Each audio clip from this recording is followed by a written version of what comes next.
Welcome to Duck Season Somewhere podcast. This episode is brought to you by the following sponsors.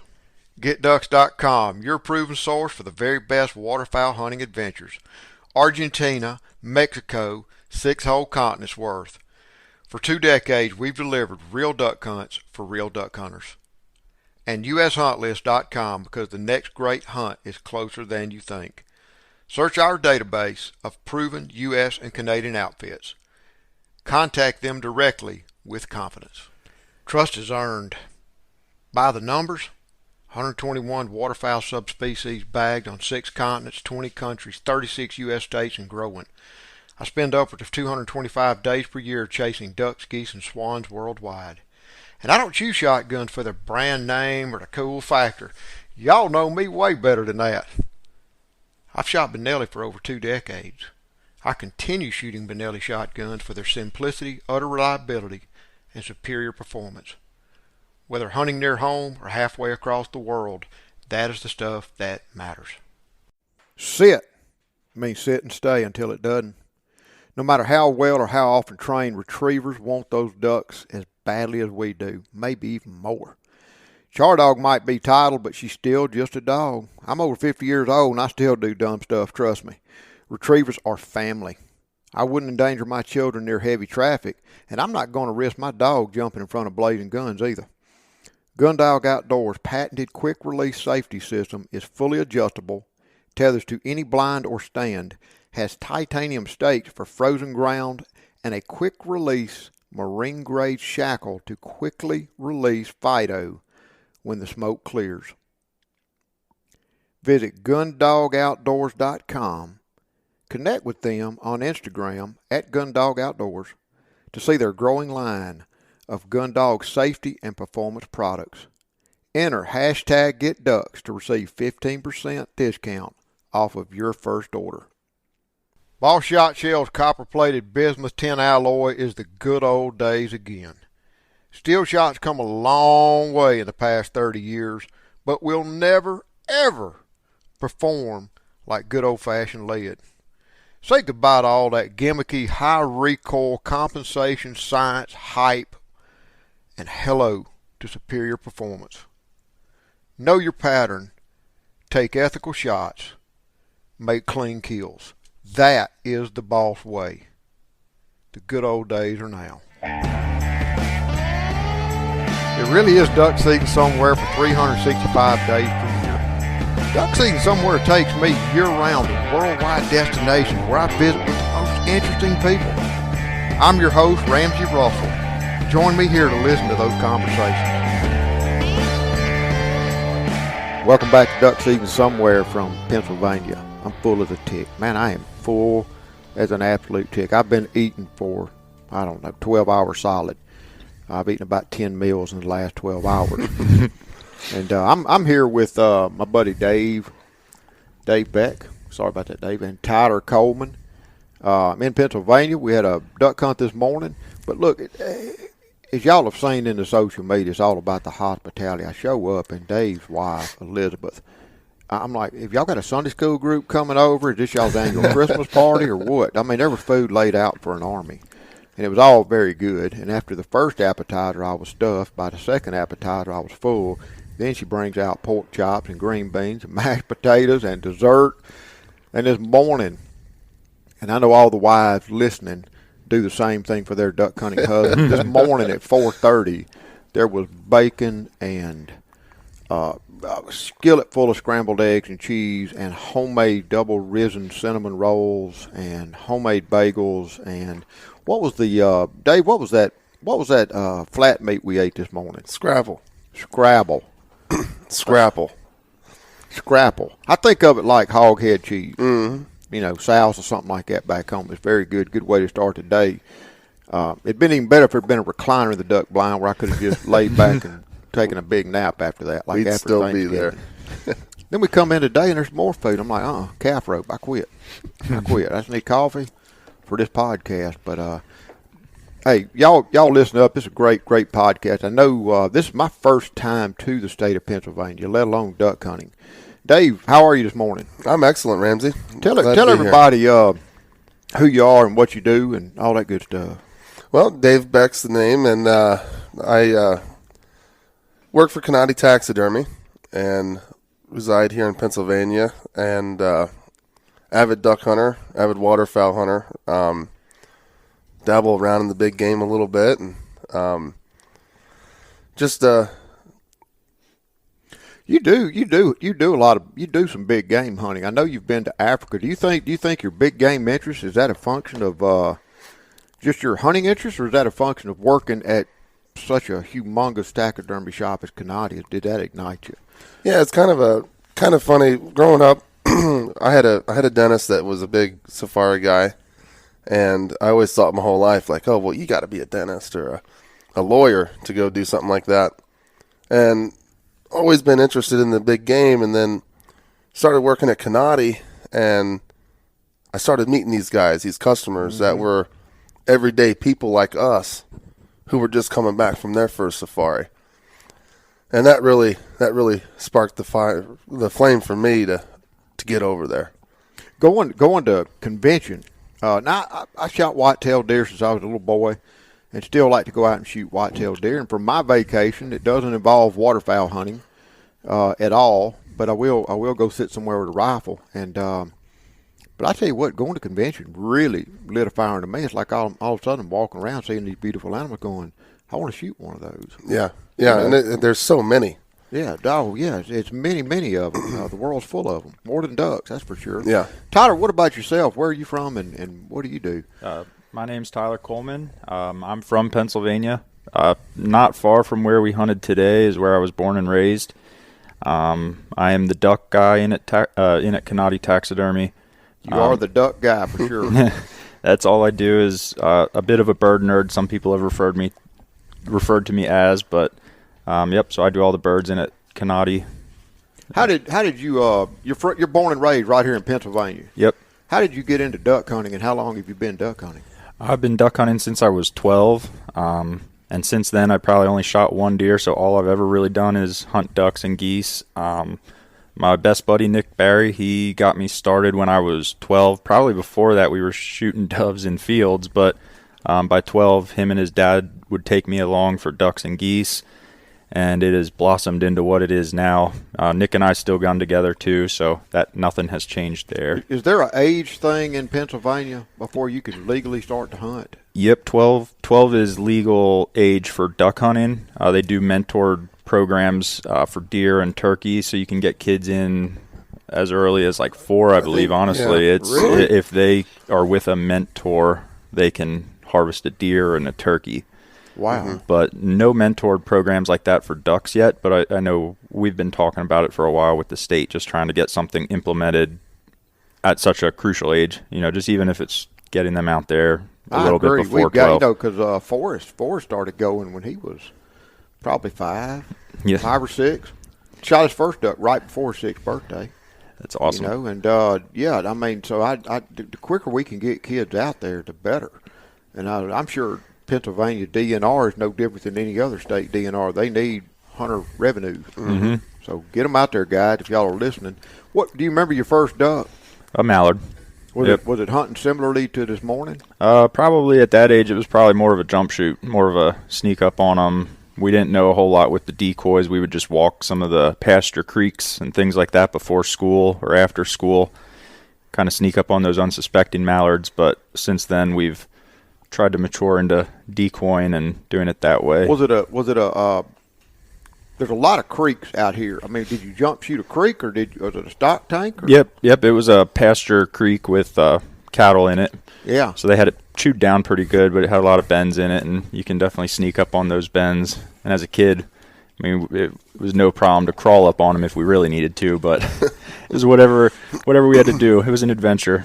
What about you, Dave? I know you were telling me last night at dinner you're from Northeast Ohio. A lot of duck hunting culture out there. How'd you get into duck hunting? Well, it's funny that growing up out there in Ohio, everything's based around deer hunting, and everyone likes to pheasant hunt, but deer hunting was always key. And then once I moved out here, my father-in-law was always in his younger days big into goose hunting, and so I got into it with him, and then I met Tyler. And once I met Tyler is when it really. Well, what was the jump from Ohio to Pennsylvania then? How did you end up here? Well, that's where my wife Elizabeth's from. Okay.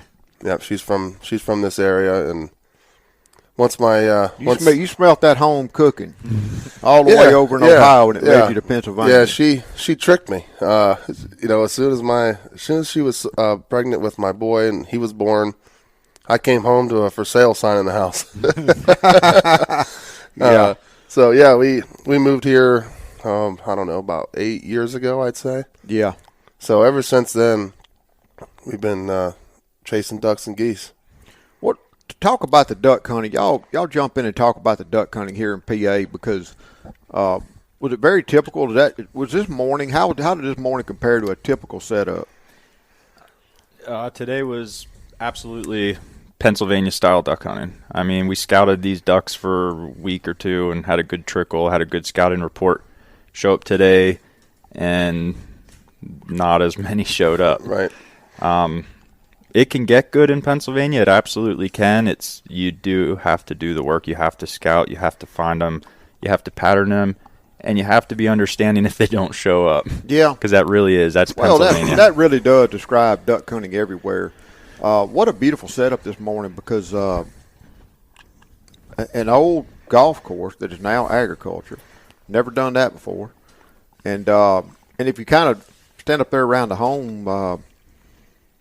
Stefan's home and look, you can see, like Dave pointed out, the old bridge going across the creek. You can tell that those were fairways. I mean, it's very obvious, but now it's agriculture. Mm-hmm. But then you got that beautiful Monroe Creek running through it. It really, Forrest and I were talking on the drive back, it reminded us of the time we went and hunted the North Platte River. You know, there were those beautiful blue mountains in the background. They were actually pink when the sun came up. It was surrounded by hardwood trees. It was easy. We parked a truck, we walked down, we jumped into, hung a panel.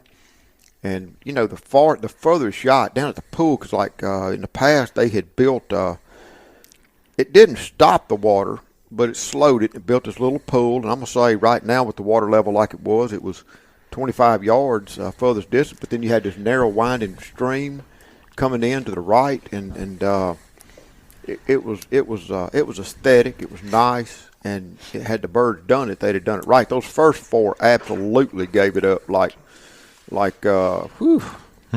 virgins on prom night, I want to say. But I mean, boom, they just gave it up. It's like when I saw them, they were cut right into it. And when they did that, I thought the rest were going to read the script like they had. But y'all been seeing a bunch of ducks there. Yep, a lot of black ducks and mallards. And this morning, I mean, we didn't even see any black ducks, which was a surprise with the drop in temps and the cooler winds. How important are black ducks in Pennsylvania to y'all's bag? Yeah, it's honestly more of a surprise sometimes. We've scouted them, we've found them, and we've hunted them. But honestly, most of them that we've killed have been, we're setting up for mallards, and right at first light, right at shoot time, those black ducks will find their way in. That's honestly how we kill most of them. So it's always a nice surprise, and we've got a couple spots that are geared more towards black ducks. Mm-hmm. But what would be the distinction between black duck? Y'all, where would y'all hunt? And how would y'all hunt for black ducks versus mallards if y'all were going to target black ducks? Typically, your black ducks, at least in Pennsylvania, they seem to be in a lot of the same habitat that you'd find your wood ducks in. That's right. They like to hide. They don't like the pressure. You get to Jersey, it's going to be obviously marshes and stuff like that. But around here in Pennsylvania, if you hunt wood ducks and there's an open pool with a nice clear canopy, you're going to find black ducks. We talked about that while we were over in New York. They like those. They like to hunt black ducks. Generally, they'll see them on big waters, on those Finger Lakes and stuff like that. But those ducks like beaver ponds with a lot of brush, a lot of cover. And that describe them like wood ducks. In fact, we had that. Geneticist back on here months ago talking about the same thing. If you look at the whole mallard like species, 13 subspecies mallard like cadre around the world, all of them are mottled duck or black looking except for the mallard. And the mallard drake is this pompous looking bright green head bird as compared to all his first cousins around the world, 13 of them that are brown and subdued. And I've seen where a lot of those birds like thicker cover, thicker potholes. Mm-hmm. And wow, that's interesting. So that is very interesting. And do you call the black ducks over here like you would a mallard? Do you work them similarly, or? For us, we tend to err on the side of caution with them. The lesser the better. Lesser calling, better hide though. You got to hide good. They're just a wary bird. They around here they're just a wary bird. They'll circle you 10 times and then decide to just not land with you. And so we try not to call much. I've seen that with mottle ducks a lot like that. Yeah, and a few black ducks I've seen back home. They circle the wagon a little bit harder, a little bit further out, a little warier. Yep. Than a mallard that wants it. Yeah, and honestly, even with the decoy set, minimal or the lesser the better. Like we don't throw, we have 20 plus black duck decoys. We're not throwing 20 plus. It's just 3 or 4. Try and grab their attention. Mm-hmm. We're just trying to, out of those 20, we're trying to find that lucky 3 or 4 that we can keep throwing out. Well, Tyler, I noticed you had quite a few bands. A lot of hunters wear their bands on their calls, and I asked you about the origins of those, and a lot of those were black ducks. Yes, sir. Where did those birds come from? They band a lot of black ducks up here? Yeah, so we're not too far. The way a bird flies, from where I live, I'm only a mile or 2 from Middle Creek, WMU. They do a lot of black duck banding there, but we also have a lot of black ducks just pass through there. Mm-hmm. So we will harvest them, ones that are banded in Ontario, ones that are banded in New York as well. We are lucky to be near Middle Creek, and a lot of people think because you're shooting bands and you're close to a refuge that you're shooting refuge bands, but really they're just patterning to that spot. We're still shooting New York ones, Canada bands. But we are shooting primarily black ducks. What interested me most is a lot of times when you see just slick, worn bands, you think, oh, that's an old bird. It's been on its foot for decades, and that's why all the numbers are worn off. But a biologist, several of the black duck bands you shot were worn smooth, and one of the biologists told you something different.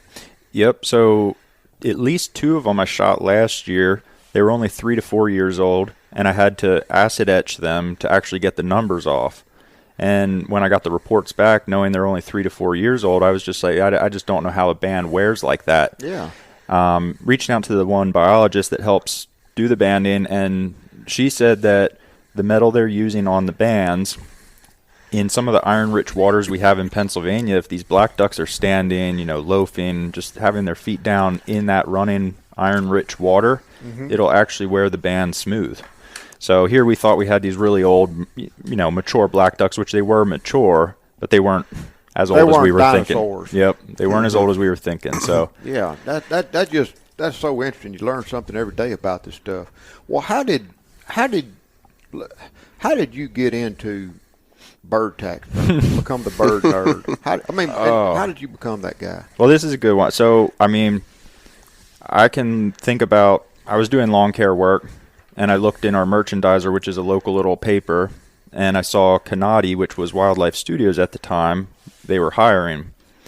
I needed a more secure job outside of college, and I thought of it as a good stepping stone and a good place to learn.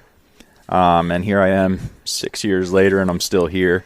But it evolved from checking in crates from Africa, doing just the dirty work in the shop, to kind of telling Wes, the owner at Kanati, like we kind of put in place a map to get to where I wanted to be, which was doing birds, putting birds together. I can say in college, I attempted to skin ducks quite a few times just because. What did you major in college? Ag science, with a focus on wildlife and waterfowl in particular. But I had tried skinning and fleshing my birds then because I didn't have the money to send a lot to a taxidermist, but was shooting some cool stuff and still wanted to preserve them. So here I am putting birds together now and making a career of it. So. Well, and Dave, that's how I know you is via Kanati taxidermist, but you're not a taxidermist per se. Correct. Yeah, when I started there, I kind of took the same route in as Tyler. I was doing metal fabrication and talking to Tyler, and he's like, "Hey, we're hiring. I said, hey, you know what? That sounds awesome. That sounds like a cool career change. Easier on the mind, the body. So I did the same kind of route as Tyler. I started in checking the crates in, doing the kind of the dirty work. And I started working with the customers a lot more, face-to-face interactions, doing deliveries. And that evolved into the role that I'm currently in, doing some of the sales, the marketing, customer service stuff. And installations. I mean, it's like you were telling me this morning, and I know you'll text me or call me and say, hey, I'm coming through I-20. Where are you? I'm coming through Mississippi. I'm coming through Alabama or Georgia or Arizona. I mean, you've got a big week ahead, don't you, before Christmas? Yep. I'll leave tomorrow evening. Right now I've got it estimated about 5,300 miles. I'll be out to Houston, Albuquerque, Montana, North Dakota. So nice little trip right before Christmas. The clients look at you as Santa Claus this time of year. Yeah, pretty much. You know, Dave, when we met, we were talking, pursuant to get ducks, a lot of clients travel to different places, want to import their birds in, and we've struggled. We really have. We've struggled to find taxidermists to work with on a long-term basis that could deliver a value beyond a stuffed bird to clients. And, you know, it's been a struggle. But because beyond being able to stuff a bird, and that's what I call stuffed birds, beyond that, there's a lot to import, export. And I don't care what your taxidermist says. I don't care what your mama says, your daddy, your best friend, what you read on Facebook, what you found on the internet. Man, it is people are generally woefully unprepared unless you've done it a lot. And then the only preparation you've got, having been involved, like in my boots, walking in and out of customs with birds, is just take a deep breath and relax and don't blow a gasket and don't have a heart attack because that person standing across the desk from you doesn't understand their own agency's policies. Right. And you've got TSA, you've got customs, you've got Fish and Wildlife Service, you've got USDA, you've got all these inefficient government agencies staffing at various times these checkpoints that may or may not know their policies. Right. And it becomes tenuous. Correct. And, you know, and some of the taxidermists I've worked with in the past, it just absolutely, they were absolutely clueless. And that it could be, you know, shoot, man. You know what I'm saying? Right. It's a chore. It's a part of it, you know. And the only reason we like to work with taxidermists is because your regular taxidermist next door, and a lot of guys, you know, I know y'all got your favorite taxidermist, and we all do, the local guy that's managed your birds since you were 8 years old.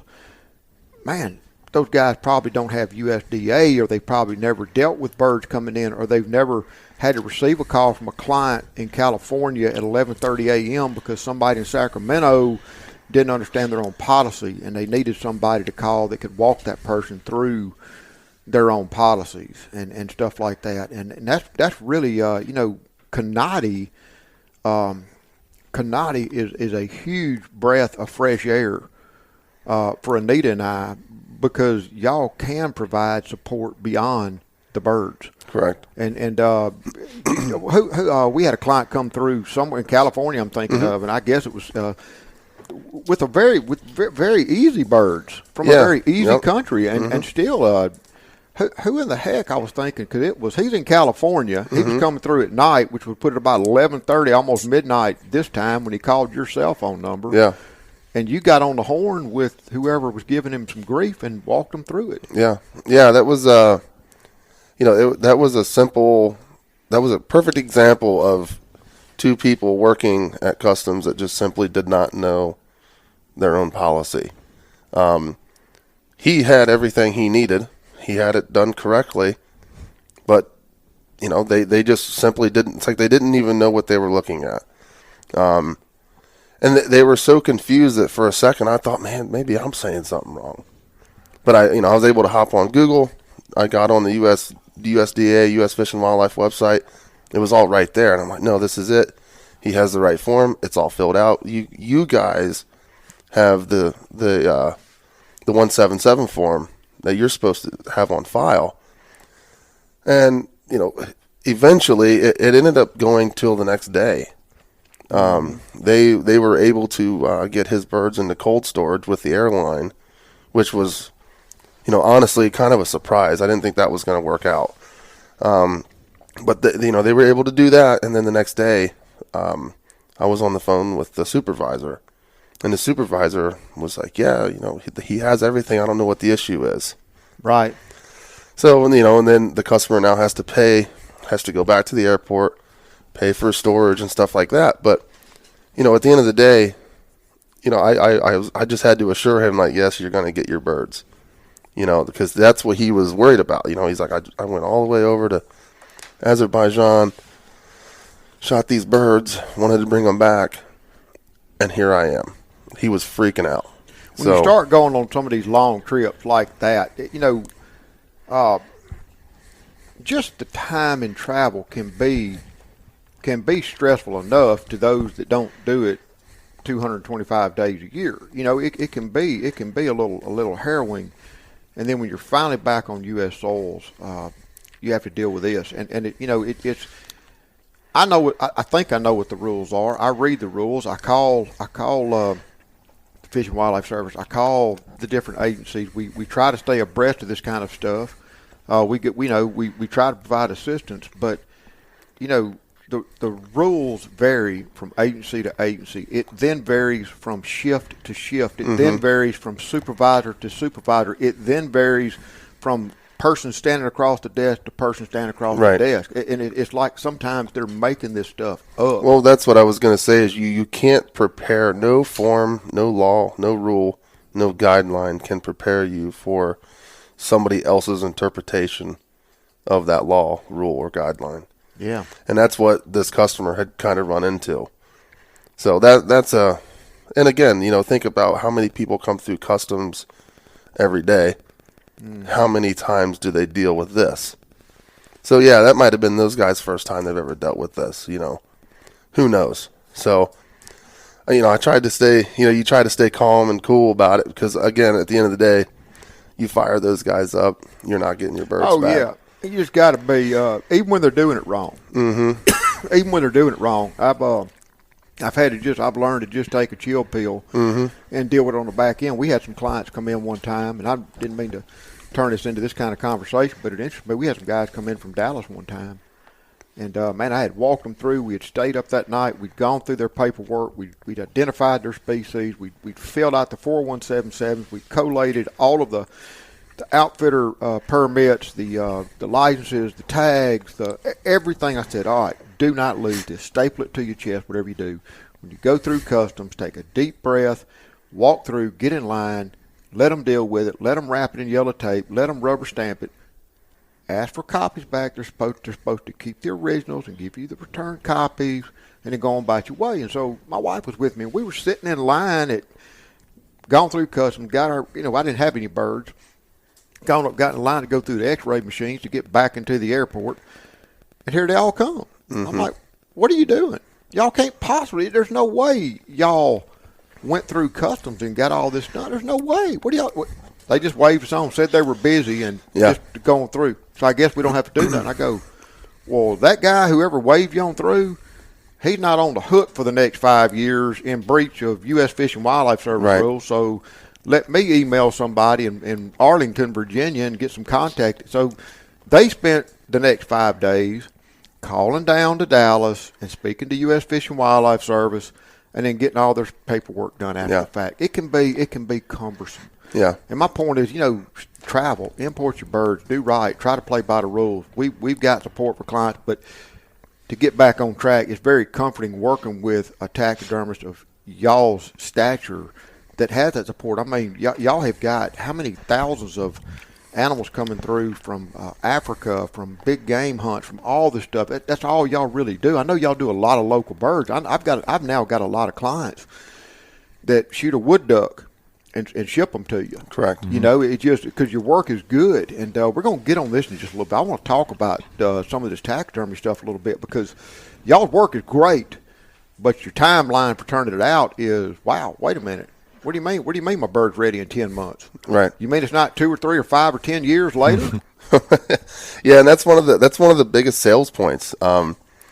And some of the customers of yours that I've spoke with, they'll call, boy. And a lot of people say, "Oh, these bird guys are, they're funny." We hear that all the time. "Oh, these guys are crazy." They got whatever. But these guys, you think about it, you go to another country, you go halfway around the world to shoot a duck, you get it back here successfully, and you want to get it mounted.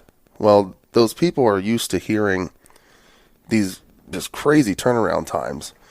Or whether it's turnaround times or prices or whatever, there's always something that might not sit well with them. So you get that initial phone call. It's kind of like a job interview. They're going to call you the same 2 questions you're going to get first: turnaround time and price. And when you give those 2 answers, generally there's a pause.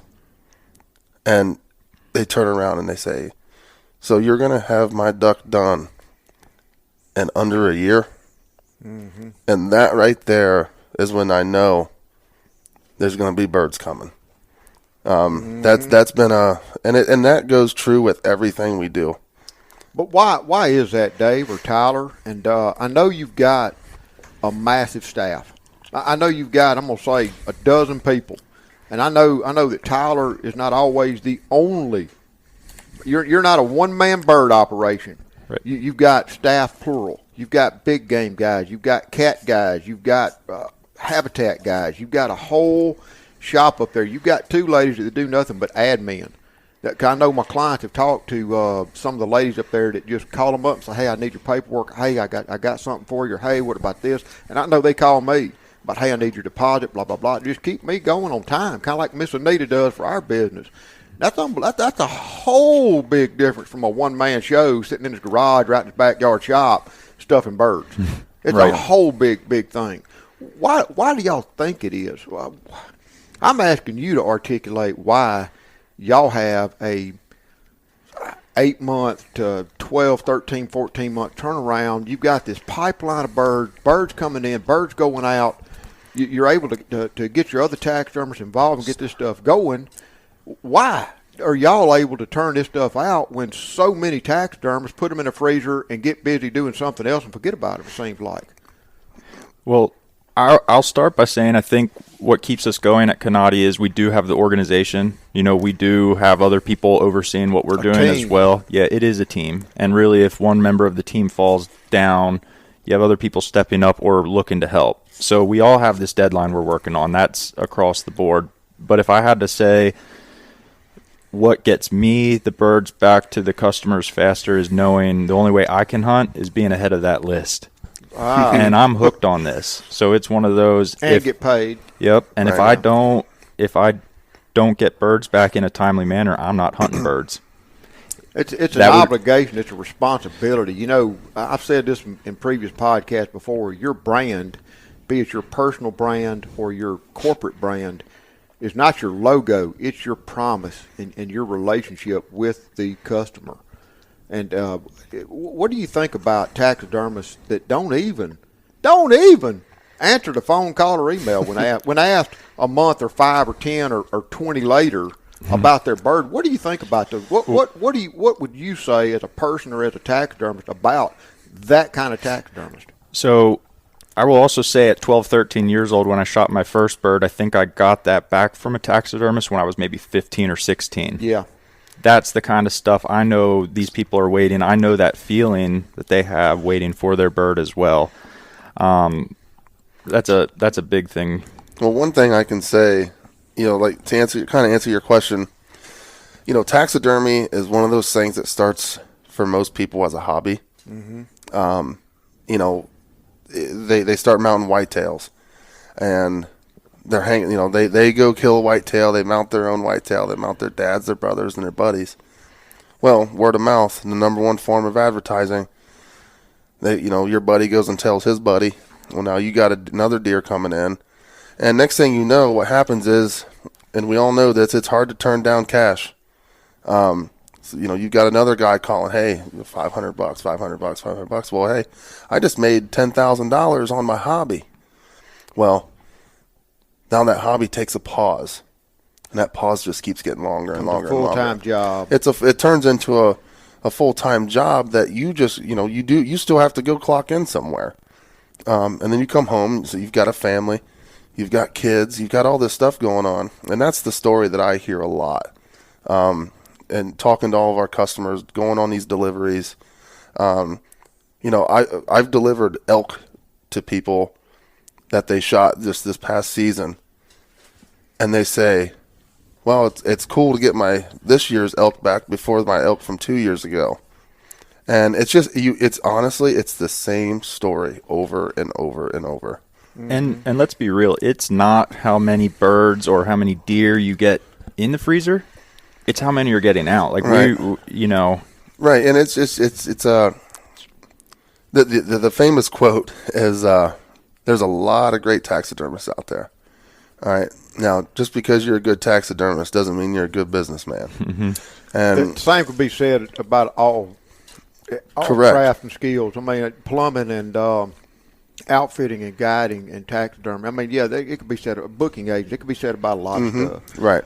And the other thing is a lot of your, like you were saying, like, the taxidermists that pick it up as a hobby, they're doing ducks, they're doing deer, they're doing a black bear rug, they're doing a little bit of everything, and then they start to find out what makes more money, what they're best at, what they're getting done in a timely manner. Mm-hmm. Something we're blessed with. I mean, and I'll say that the fact I can wake up and I know I'm doing birds.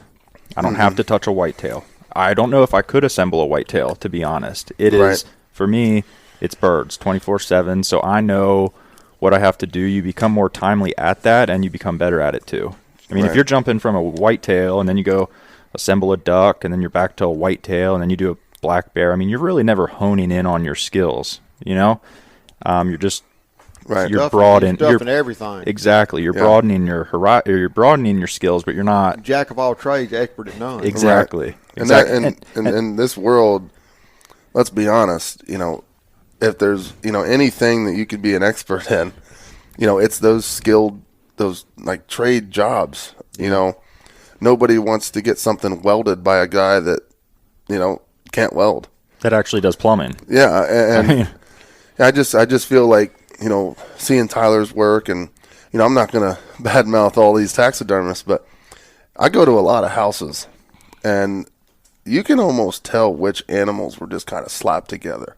Mm-hmm. Like, oh man, I've got 25 whitetail to do, and they got to be done by the end of next month. Well, watch this. And next thing you know, you've got whitetail that are slapped together. And you can see it now.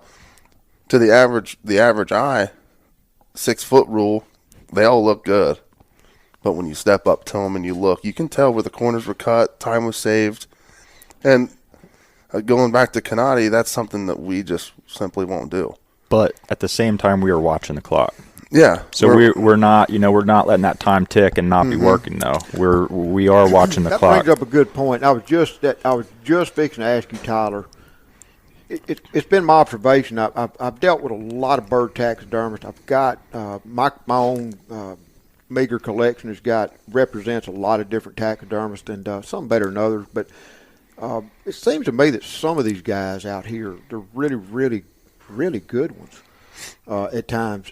It's almost like they wake up and they have to be artistically inspired. And I was meeting with the Costello father and son carvers, Luke and Mark, the other day, and how quickly they can turn out birds. Really, they don't do all the bodies, all the heads, all this, and stick it together.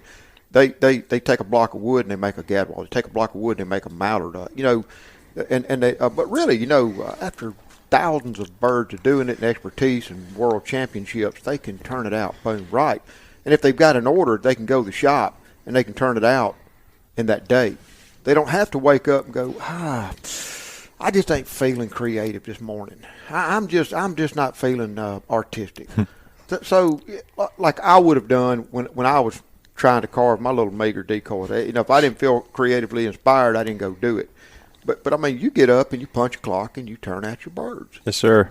That's a big, I think, distinction, and would answer a lot of why the pipeline just stays full and keeps turning out. It ain't what you're turning in. We're taking in is what you're turning out. Yep, and we have people monitoring that and watching it, and that does hold us accountable. And they know we like to take time off now too to hunt, so they know we got to get this stuff in order. So Right. Do some waterfowl poses or presentations take more time than others? Yeah. I mean, I think a standing bird goes together a lot better. And again, if you get a bird clean, it shouldn't take tons of preening to get it right. You know, if the bird's clean, things fall back into place right. But I would say a stander takes longer. Dead mounts, fairly easy. And then when you have pin feathers, dog damage, or a youth's first bird, which is sometimes, you know, pretty haggard up, but you still want to make a memory, those are tough, but you do take that little extra time to make it right or make it presentable. I mean, that's just the thing, you know. You make a really good point. You know, you can't make silk out of a sow's ear. Right. You know, what should guys that really want the best, and I know the answer, I know what I look for, and sometimes it's not perfect, but I mean, what can you work with? What should guys look for? What can you not work with? What can you fix? What can you not fix? Honestly, I look at it this way. It really depends what the customer wants, and I'm willing to work with the customer. Because if a customer just says, hey, I want a good representation of this species, awesome, I can do that. If they're saying, hey, I want it flying from the left to the right, you know, and I want the legs down and I want both wings bowed up, well, you shot it in the wing and the wing was dismembered. You know, it's one of those, well, we can't make that one flying. Right. So it's just a matter of doing, like, honestly, it's communication. It's talking to the customers throughout the whole process. Mm-hmm. When we get to skinning, I don't want to skin their bird out 8 months to a year later and be like, hey, this is pretty awful. Your pose isn't going to work. I want to be like, hey, let's work on a pose now with what you got, you know, and try and be upfront with them right away. That's the other big thing. There's not a lot of taxidermists that are just upfront with the customers. Mm-hmm. How often I'll text a customer. I called one yesterday. He's like, I really didn't expect to hear from you this soon. Yeah. I didn't expect to hear from you about posing. Like, I sent posing in, but the wing just didn't work for his pose, and it was easy. It was an easy fix. But had he come and picked that up at the shop, he might have been slightly disappointed because I didn't discuss it with him. It's communication. You know, Forrest shot that. He brought you that massive, unbelievably nice black duck drake yesterday, and he had said, you know, he used to mount a few birds at times, and hadn't done that in a long time since he started cutting grass. Figured out he could make more money himself than he could doing taxidermy. But he put his hands on that big old drake black duck yesterday, and looked like it had died of a heart attack. we found one baby hole in it so far, and he said, yeah, I think I'm going to mount this. I think I'm going to give this one to Tyler to get mounted. That's a nice one. Yeah, but sometimes you go a long way. Sometimes it's a bird. A lot of guys are collecting the species now. You can't always do that. I mean, is there a way? I mean, I could bring you a bird with a bad wing break or something shot, and you could call me up and say, you know, I know you want it flying, but I suggest this way. Mm-hmm. That's what I do. I try to be upfront with them throughout the whole process. Let them know, hey, this isn't going to work flying. Let's do it standing. Or, you know, occasionally they're really beat up, and something I always say is you got to put the flaws to the walls. You know, you got to hide it. You got to maybe a little bit of habitat. But that's, again, I'm still upfront with the customer because I don't want them to pick it up and look towards the wall and be like, what happened here? You know, I'm explaining to them, hey, it was pin feathered. This side was shot up. Let's put that towards the wall. When it's displayed on the wall, you'll never see it. Pin feathers are terrible. They you know, 'cause all those feathers fall out. That's when you start getting that real scallopy look. Yep. Yeah, and our wood ducks early season, it's hit or miss. I mean, we get some really nice ones, and then we got some that hardly have a tail feather when you bring them in. And I mean, One that's good just thing about that is most guys, they'll shoot them that morning and then they bring them in, and that allows us to, when we're checking that bird in, open the wings up, check the feet, make sure it's not pen feathered, and you know, because like you were saying, you know, I look at taxidermy as it's kind of like it's very prideful. You know, I don't care what anybody says, it's a trophy. You know, call it what you want, but it's a trophy. You know, you're not paying money to put something on your wall for no reason. Mm-hmm. And so when somebody comes to us, they look at us as the best, and that's what we want to give them. And part of that is not only the piece that goes on the wall, but it's everything from the time you drop it off to the time it's on your wall. Mm-hmm. And no one wants surprises. You know, there would be nothing worse than bringing somebody his It doesn't matter if it's a wood duck or an elephant. And he say, well, that's not what I wanted. You know, and that, you know, that puts everybody in a situation. You know, that would be like buying a car and having it delivered to your house and it's red and you wanted a black one. And, you know, and that's what happens so much in the taxidermy world is, you know, hey, I want this mallard flying. Well, they'll get it back and it'll be standing. And the taxidermist will look at them and just say, hey, that's what worked. It just wasn't going to be a good flyer. And had they known that from day one, everything, the customer probably would have said, all right, that sounds good, let's do it.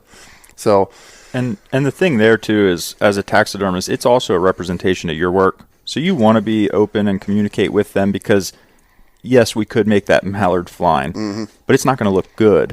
So then when they go and share it on Facebook and they're happy with it, or they hang it on their wall and they're happy with it and start to show their friends and they're like, that doesn't look good. Right. That also represents you as the taxidermist. Right. So if you're not open and communicating about that throughout, I mean, you're kind of shooting yourself in the foot. Yeah, and that's a big thing with just all across the board with all taxidermy is we've had guys bring whitetails in, you know, and it happens with Western game, African game. You shoot a whitetail in September in Texas and it takes you 6, 8 hours, 12 hours to get it to a freezer. Well, we might get that hide shipped to us and it's frozen. But when it goes through tanning process, now it's slipping because bacteria was able to grow on that skin. So now you got to make that phone call. Like, hey, we got your whitetail back. It's slipping. We can replace the hide for you. You know, that's, no one wants that phone call, but it's a necessary phone call. And they'd rather have it a month or two in than a year out, you know? That's just, yeah, you're right. That's y'all hit the nail on the head. Speaking about the word trophy, I got to say this because that's a dirty word. Yeah, it really is. Anti-hunters, you know, it's like really and truly, we caught so much flack over in Netherlands that just in a fit of rage, just to shrug it off, a bunch of those Dutch anti climbed our tails, and I ended up deleting the word, all 5 instances of it, from my website. But the truth of the matter is, I do have a lot of birds mounted. And there are trophies, but not trophies in the sense of, oh, hey, look at me, pound my chest, look at what I did. For me, it really is a placeholder. And I don't care. I guess if I shot an elephant, I don't think I ever will, but if I did, it wouldn't be, hey, my elephant's bigger than his. Right. It would be, look at me sitting in my chair looking at it and remembering it's a placeholder. Exactly. You know, it's like take a high school trophy, high school football trophy. It's what does it mean to you 30 years? I tell you what it means to me 30 years later looking at something like that is, well, I remember when I was young and strong and playing football and busting heads. You worked your ass off for it. Yeah, exactly. You earned that. All the dedication that went into that prize. Right. You know, that's what it, whether it's a first mallard or your dog's last retrieve or a species that you went to the Arctic, the Bering Sea for, or to Azerbaijan or some far-flung country, it's a placeholder of something special, an experience. And honestly, what it means to me. And honestly, Kanati, we have a slogan. It's relive the adventure. And it's not, I mean, when I look at a bird on the wall, I can honestly relive every adventure that's come along with those birds. So, yeah, it's a trophy, but it's a trophy to the experience that you just had with that bird. I would never say that bird is the trophy. It's the experiences behind that. Yeah, that's my favorite part about doing these deliveries. You know, it doesn't matter who it is. And, you know, you still have those people that, well, mine's bigger than his. Well, see ya. Well, that's just people. I was going to say, that's like ego. Human nature. But what I love the most, and I've delivered stuff, and people have been in tears. And, you know, whether it be a kid's whitetail or, you know, this guy's been, you know, we did a leopard, and this guy went to Africa 7 times to shoot a leopard, and on the 7th time he got one. And, you know, a lot of people would say, a lot of the anti-hunters, you know, they have their arguments, but a lot of people in the hunting community are like, well, you know, he could afford to go 7 times, not a big deal. Well, it was to him, and that's all that matters. And you know, and when you walk into people's trophy rooms, you know, a trophy room is what you make it. You know, I don't care if it's the closet, I don't care if it's 5,000 square feet. That's your trophy room. Mm-hmm. And, I love walking into people's trophy rooms. And I'll ask them, hey, tell me about this. Tell me about this whitetail, or tell me about these ducks. We've got a local customer of yours as well. He's local here. And I had just learned that like a year ago that he had done a lot of hunting with you overseas. And I started asking him. I mean, I'd been to this guy's house many times. And we've had some general conversation. But let me tell you, this guy's got it all. He's got lines. He's got it all in his room. All those stories were just kind of the normal hunting story. But when I started asking him about those ducks, he was like, have a seat. Yeah. And we did. We sat there, and he told me about every single duck on his wall, where he shot it, when he shot it, and who was with him. Wow. And hell, he knew what shotgun he used. He knew what shells he was using. And that right there, just the whole drive home, it's an hour and a half drive home from his house. And I'm like, man, like, this guy has 3 lions in there. He's got a giraffe, an elephant. But I asked him about the ducks, and that was a game changer. We connected. Like you've said many times on this podcast, we come from all walks of life. People from Mexico, Azerbaijan, people from North Dakota, California, put us in a duck blind. We're all the same. Yeah. That's right. And that was when I really felt that. So that was cool. One thing I've noticed 10 years ago or so, as we got involved with these big conventions, which are predominated by big game around the world. Here we are, a duck specialist around the world. And a lot of these guys, or a lot of our clients we've met there, are older. And they no longer have the physical wherewithal to go hike for 21 days chasing something with curled horns. They don't have that anymore. But they can go duck hunting. And then they come by our booth when we've got a lot of birds out, and they go, oh. And what I love is when a wife goes, that would look so good. Sold. Because they got all these animals, bing, bing, bing, bing, all these animals. Just sitting there staring at them, and all of a sudden there's this bird flying with its colorful wings, and birds bring so much life to a room. But now I will say this: it got out of hand, and I'm not done with this topic about collections and games and trophies and stuff. But all these years later, mine just started off as a mallard and a gadwall and a pintail and a wood duck, and just like everybody else, you fall down this rabbit hole and can't find your way out. And then you realize, there's more in the U.S. than just 41, let alone the world. And then you realize it ain't the duck, it's where that duck takes you on planet Earth. That's what does it for me. But if I had it hindsight 2020 to do again, I've always favored flying mounts. Because it just, that expression brings the room to life. It's a bird in suspended motion. Its wings are outstretched. You see the colors. If the light's just right, you see a lot when a bird's flying. A lot of what we identify as a particular bird in low light or whatever, or when he's flying. The shape, the pattern, the long neck, the speculum, the white line, the long tail. We see that stuff. But hindsight 2020, if I had it do again, they would have all been standing.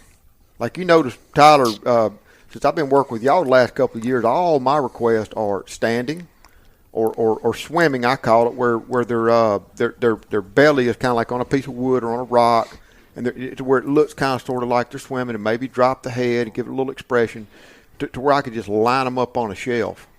And not eat up all that wall space. Because, right now, I'm going to tell you what, folks, you could throw a dart. I can blindfold you, spin you around, you throw a dart, it's going to hit a bird. It's going to hit something. and it's just a little out of hand. And now I think to myself, man, if I had just glass shelves all up and down here and had all these birds, with this, you did some shell ducks for us last year, a common and ruddy shell duck from Mongolia, absolute showstopper. And they're standing. But just the way they're walking, the way the speculums drop, it just simple habitat. I will see people round the corner and lay eyes on that bird and just like a moth to flames, just blank face walk right to it. What is that? I've never seen that before. Where'd it come from? I saw that firsthand standing there in your booth. And the king eiders always get folks going, and just from my standpoint of crating and shipping and doing stuff, man, flying birds are a mess to work with, but they eat up a lot of, I think, a good combination of both. And I like dead mounts myself. I like dead mounts because, like, on my dead mounts, the Mexico dead mount we've got, again, it's a showstopper. And for 5 or 6 years, I've been kind of bored with it. I see it all the time, but I take it because I can't tell you, if I had $1 for every iPhone photo taken of that Mexico dead mount, I could retire. You know, do you mind if I take a picture? Most people don't ask. They just come up and take a picture. But what I like about that dead mount box, it's got the birds. We put a light on the inside where it really makes the speculums pop. But then I can accessorize it with a decoy, with a picture, with mementos or something. Like this African bird we've got coming in. Gosh, it's a bunch of the common species, a massive dead mount. I don't know where I'm going to put it. I hope it ain't the side of a door, but it could be. but then I've got a bunch of dead heads. I got a monkey skull. I got all kinds of mess. I'm gonna pile up into the bottom of it. It ain't gonna be no doubt that's Africa. Yeah. When you walk into it, just with all that kind of stuff. You know, when you see some of them spiral horns on little skulls on the bottom of it, it's gonna really go good. What is your number? What's your number one most requested type mount? Would you say? Oh, Birds, I'm thinking. Honestly, we do a lot of flying birds because honestly, even if it's just one, say it's one duck a customer has in their house and that's it. That's all they'll ever have. They want it flying. They want to see it. They're like you said. They want to see the action and the motion and add something to their room that seems so still. So I think flying. it's kind of like when you think of a duck mount. Like that's kind of the first thing that comes to your mind. Yeah, if you tell someone standing there, like, well, that's not really realistic. Right. It's like, it is. It's just a part of time. You know, you just got to see it in that and appreciate that. I appreciate a standing bird, laying bird, or swimming bird, so I like that. But I do see why people want a flying bird. To me, it's the best way. Mm-hmm. But if room, eventually, depending on what your aspirations are and how big a house you got, the space is going to become limited at some point in time. And I will say, too, if people do choose flying, you can't go wrong with ghost hangers. They look like they're actually free-flying in the room, and it gets rid of the driftwood and all that extra riffraff that catches dust. So that's the way to go. Mm-hmm. What about shipping birds to y'all? I tell people all the time, yes, it's going to cost you a little bit of money, but not really. I ship birds a lot to y'all. And have, and I was talking to a young man yesterday, black duck hunting in New York, and he asked, could he ask Forrest, how are you going to wrap up that black duck? What are you going to do with it? And Forrest explained to him, a bread bag. A bread bag is the perfect size for most ducks, and up to a mallard and maybe even a speck, but then you got other similar sized bags. That's the best way to do it. You can purge it, get the air out. Don't let it sit for the next 17 birthdays before you ship it to your taxidermist, because the feet and the bill get I know y'all don't really use the bill, but the feet especially get freezer burned and ship it. And he's like, well, pantyhose, I've always used pantyhose. I'm like, no, that's the worst thing you could do is use pantyhose. Yeah, we'll keep them for the women. And when I ship the birds, Dave, I'm asking, I guess my birds have come in pretty good to y'all, because when I do ship birds from home, what I have found to be the best method is freeze them, head on their back, put them in a bread bag, or purge the air, and it's on a Monday, the next Monday probably, or two, run down to FedEx, never U.S. Postal Service, ever. No. Not ever do I go to U.S. Postal Service. And I really don't like UPS. Really dropped the ball on me and cost me a couple of – I'm going to have to go all the way to Mongolia to replace that bird, and bird of a lifetime. And I lost it because of a UPS delay, and I found that FedEx, though, a little bit more expensive. So what I do is I freeze my birds, put them in a plastic. I try to put – I don't worry about the weight. I try to put as many birds as possible. And what I have found to work best, better than an ice chest, which you probably ain't ever going to get back from your taxidermist, what I have found is get a sturdy cardboard box and a few cubic feet of styrofoam peanuts, and put a layer of styrofoam peanuts, put my frozen birds, mash them peanuts all around it. Keep mashing till there's no airspace when that box is sealed. Now, the ones I've sent, and I send it second day air, not next day, because I save a lot of money going second day air, or second day, I shouldn't say air, but second day FedEx. And I think 3 days would be just fine, especially this time of the year. They are, and just get them up there to you, and it's really that simple. Yeah, and it really is. Even if the birds are from a foreign country, y'all call, y'all take care, y'all walk in, and everything good to go, isn't it? Yep, and we try to get to everything right away. So if something comes in as a shipment, it's checked in as soon as it comes in. We know what time every day. FedEx and UPS, are usually there about the exact same time. So, sometimes, I would say most of the time we know if something's coming, and we kind of like, okay, we know that so-and-so is sending us a duck or an ibex or whatever, a grizzly bear or whatever it is. So we're always on the lookout for it. And we have a guy who does shipping and receiving. That's his job. So he's always on top of it. He knows what's coming in. He knows what needs to go out. And honestly, with the birds, we've had a lot of people ask, because, it's frozen. They're not scun out. Everything's intact. So they're afraid, I'm going to ship this bird and it's going to get there and it's thawed out. Well, we haven't received any birds since I've been there that have been. If they would, I would get to it right away and just start looking at it. It's one of those, I would evaluate it so I can let you know how it is. And quite honestly, it's nice when somebody 2 day or 3 day ships it to us this time of year, and maybe it's not rock hard. Now, I can open the wings. I could look at that bird right now. I don't have to let it sit out or whatever. It's there. And if it's me or you or whoever's checking that bird and just looks at it, I know right now the day we received it, good, bad, or ugly. And then that's when we can make that phone call that day. Say, hey man, we got your mallard. This wing shot up. Are you aware of that? But yeah, shipping, like I said, that's the biggest daunting thing about taxidermy for people. There was a good article in Huntin' Fool magazine that Jared, the CEO, did for us. He was on a brown bear hunt, and he wanted to ship it to us. Well, most people would never think to ship their brown bear from Alaska all the way to Pennsylvania. And it was as easy as salting it, putting it in the cooler, shipping it. And there's yeah, you're right. We do hear the horror stories. USPS for sure. Well, most people listening would not think about sending the best wood duck they've ever shot or some rare species or their daughter's first bird to Pennsylvania to get mounted. Most people would not think that, but chances are your local taxidermist, for reasons we've discussed already, is backed up to high heaven, doesn't do a good job, is not going to send it. And, it is a trophy. It is special enough. If you're going to spend a dime on it at all, let alone a few $100s to get mounted, why not get the best? Why not ship it to the best? Why not deal with professionals that are going to turn it out in 10 months, not when your 8-year-old daughter is graduating high school? Right.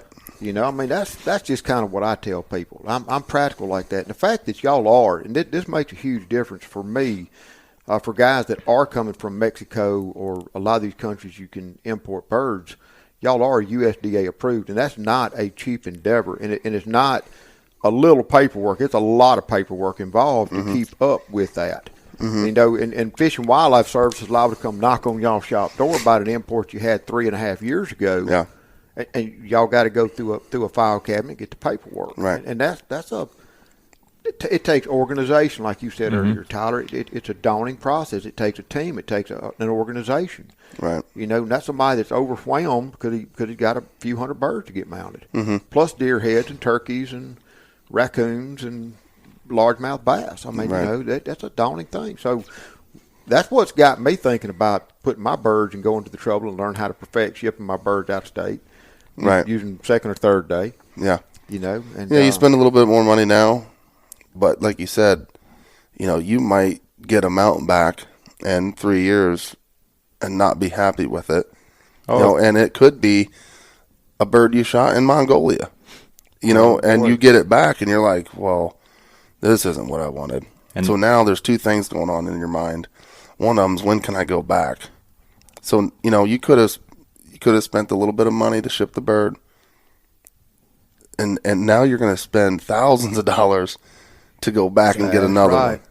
And that's the same thing for a wood duck in the backyard. You might shoot that plumed out stud Drake wood duck, and the best one you've ever seen or shot, and it comes back or it gets ruined in the mail. Or, the taxidermist he loses it. Who knows? Who knows what could happen? And here's the deal. You will ship birds back. Mm-hmm. But I know this and was surprised to learn it. I understand if I sent you 13 animals from Tanzania, $250,000 vacation I just took and shot a bunch of big animals, that you'll come and deliver them and hang them.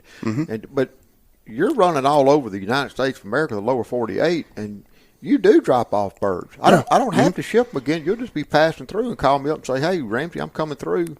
Where you want this African dead mount delivered? Right, and that's crazy. That's hand-to-hand delivery service, and you don't charge for that, do you? Well, so we have so the way the deliveries are set up, the big idea behind that was the face-to-face contact. So think about it. You got a guy in Montana who shoots an elk. He sends it to us. And he's expecting, okay, they're just going to crate it and ship it back to me. He never meets us. I want to shake your hand. I want that face-to-face contact, because that's where you build a relationship. I can only build so much of a relationship over the phone with somebody. Mm-hmm. So when it comes to delivering these things, we always bring that up. When I talk to you about posing, all right, you send me a duck or an elk or a moose or whatever, I'm going to call you, and we're going to have a discussion about how you want that mounted. I'm going to walk you through the process. And then I'm going to ask you, I'm going to bring up the delivery. And what a lot of people are surprised to find out is not only, one, that we deliver it, but it's also significantly cheaper for us to deliver it than it is to have us crate it and ship it to you. And safer. A lot safer. Gosh, we've had horror stories with that. But so when I do these big runs, what we do is we add up expenses, we figure that out, and then we divide it. So if I was going to ship an elk to you in Montana, that's going to cost a lot of money. But, hey, I'm coming through next month. I can just bring it to your house, and it's going to cost you $250 versus $500 plus. Mm-hmm. And Lord knows what that thing's going to look like when you get it. Mm-hmm. We've had to take 2 days before Christmas, 2 years ago, Tyler and I had to fly to Houston. That was a shipping error. They just refused to ship this elephant to this guy's house. So we had to fly to Houston, rent a truck, pick up the elephant from this third-party shipping company, drive it to the guy's house and hang it on his wall, and then catch a plane that night back home. Mm-hmm. We got back on the 23rd of December. Yep. Stephen and I had to fly to Seattle, Washington. Same thing, elephant replica. They ran the forks through it, broke the trunk. We had to go out there, repair it, take it to the guy's house, hang it on the wall, catch a plane that night back home. Mm-hmm. Now if I would have delivered that, yeah, things happen. I-10 crossing from Louisiana to Texas. Boy, yeah. It's like I always picture that's like driving through Baghdad. Like a corrugated Oh my gosh. But when I get to your house, and another thing is if an accident does happen, I can fix it. That UPS driver, he doesn't care. He's going to drop it there. You're going to sign for it, and he's on his way. You're going to open that crate up, and your antler fell off. And then it's our problem still. and now it's got to get fixed. So yeah, the deliveries have been a great. That's also been a big sales point for a lot of people. The fact that we will deliver your mount, hang it on your wall for you, and it's going to cost a whole lot less than having it shipped to you. Mm-hmm. And I mean, I don't mind driving across the country and meeting all these people and hearing the stories. It's awesome. Question, Tyler. Is there any one common North American species you can think of that is harder to get the perfect specimen for? You know what the hardest common species for me to get my hands on that was that heart attack bird ready for mount was a northern shoveler. because they're a lot of wing. They're tiny. They're really delicate, and so many of the ones I got were just busted to heck and back, or they seemed like sometimes they got to be 3 years old before they really got that beautiful mantle. Yeah. Yeah, they do seem to plume out later, or just like have their full colors later. Mm-hmm. But I would say teal and shoveler. I mean, just being smaller birds, it does not take much to tear them up. And then you take them to the wheel after being shot. Delicate skin. Yep, it can be tough. But also, I'd say where we're at, and we get a lot of this, so I can't. They're easy to work with. They're easy to flesh, but they become problems. Is those sea ducks? Sea ducks. Yeah, just because. Why are they a problem? They're a problem because most times they aren't one shot, one kill. Most times you have a guide on the end of the boat. Shoot him again, heads up, shoot him again, That's shoot him. right. And when you do that, man, it's like a Swiss cheese old school coming into my shop then. Yeah. So, but hey, you know what they say? Good taxidermist. That shouldn't be what they say. A good taxidermist can fix anything. Yeah. That's right, Tyler. No pressure. No. All right, change the subject completely. It's we've knocked the stuffings out of that subject. But what is Full Circle? Tell me about, because I keep up with Full Circle there on Instagram, and I've got a nice thing. But what is it? What is it, and where do y'all want to go with this thing? 'Cause y'all are partners on this. Mm-hmm. Okay. Yep. So Full Circle waterfowl is actually something we started during COVID. It's been on our mind for the longest time on how can we start to portray waterfowling in more of a traditional light. You said it before. The history is the future of hunting lies in its past. Yep, future of hunting lies in its past, and we're a firm believer of that. Being from Pennsylvania, our Canada goose limits were cut, our season dates were shortened. We aren't much for Canada goose hunting, but as waterfowling as a whole, that's sad. Our mallards as well went from 4 to 2, and they just seem a lot harder to hunt right now, so a lot of people quit. We look at each other and it's like, what keeps you going? Mm-hmm. Okay, well, it's the decoys, it's the good food, it's the camaraderie, it's the taxidermy at the end, the dog work. Like I enjoyed today watching Stormy grab one mallard. Mm-hmm. Right. Yeah, it was one, but sometimes in Pennsylvania you go out and you shoot none. So you still have to find a reason and and a drive to go out there. It's like anything else. You have a bad day doing something you love. You have to find what it is that keeps you coming back.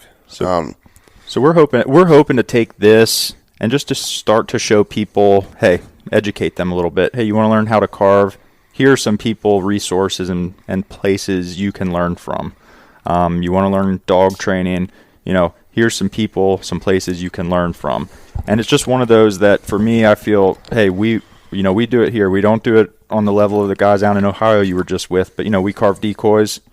It's an honor when you have one mallard come into a block you've carved, and you killed it on your calling. I mean, that's really when everything comes full circle, right. And I'm not trying to say it to be cliche, but that's when everything comes full circle for us, is those ducks coming into our decoys, our calling, our dog retrieving it. Mm-hmm. Whether it's one or a pile, you got to find that reason.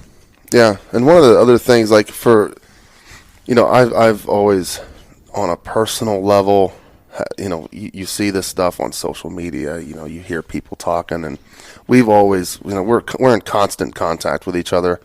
One thing about the waterfowl community, the hunting community as a whole, is now more than ever, it's become more separated. You've got people competing, you've got brands competing, and you've almost taken like it should be like a brotherhood. And the essence of hunting is kind of getting lost in the noise. It really is. And Instagram, Facebook, these trade shows and these clicks and all these different things. And what we're trying to do is, with our community page and on our Instagram, is get those people together. It's been really cool on our Facebook page when we'll make a post like, hey, tell us about your favorite decoy, and we'll have people from New Jersey. Jersey and Maryland, very decoy rich places, that just flips a switch for them. Like, this is their platform now. They're a decoy carver.